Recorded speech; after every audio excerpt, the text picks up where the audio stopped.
Stage پر رونق افروز معزز و موقر علماء کرام واساتذہ نظام سامعین مدنی، السلام علیکم ورحمۃ اللہ وبرکاتہ۔ آئیے بلا کسی تمہید و تاخیر کے ایک مطلع اور دو تین شعر سے اپنی شعری سفر کا آغاز کرتا ہوں۔ کوشش کرتا ہوں کچھ سنانے کی،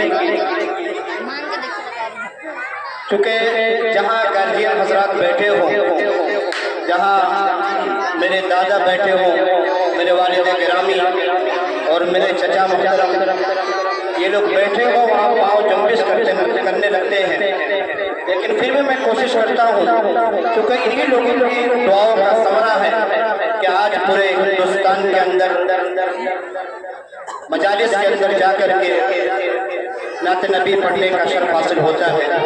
درود پاک پڑھنا اللہم صلی علی سیدنا نبینا محمد و بارک وسلم کما تحب و ترضى عدد ما تحب و ترضى۔ کہ جس زمانے میں پیدا ہوئے مصطفیٰ، جس زمانے میں پیدا ہوئے اسی سے بگتر زمانہ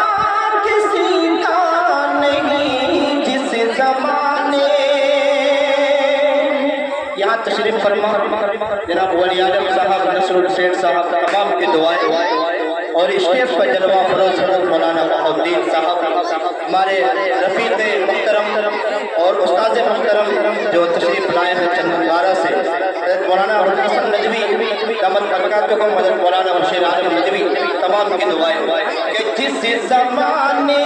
میں پیدا ہوئے مصطفیٰ، اس سے بہتر زمانہ کسی کا نہیں، کہ جس زمانے میں پیدا ہوئے مصطفیٰ، اس سے بہتر زمانہ کسی کا نہیں۔ یوں تو آئے لاکھوں پیغمبر مگر، یوں تو آئے لاکھوں پیغمبر مگر، عرش تک آنا جانا کسی کا نہیں، جس زمانے میں پیدا ہوئے مصطفیٰ، اس سے بہتر زمانہ کسی کا نہیں۔ اب آئیے مکمل نعت کا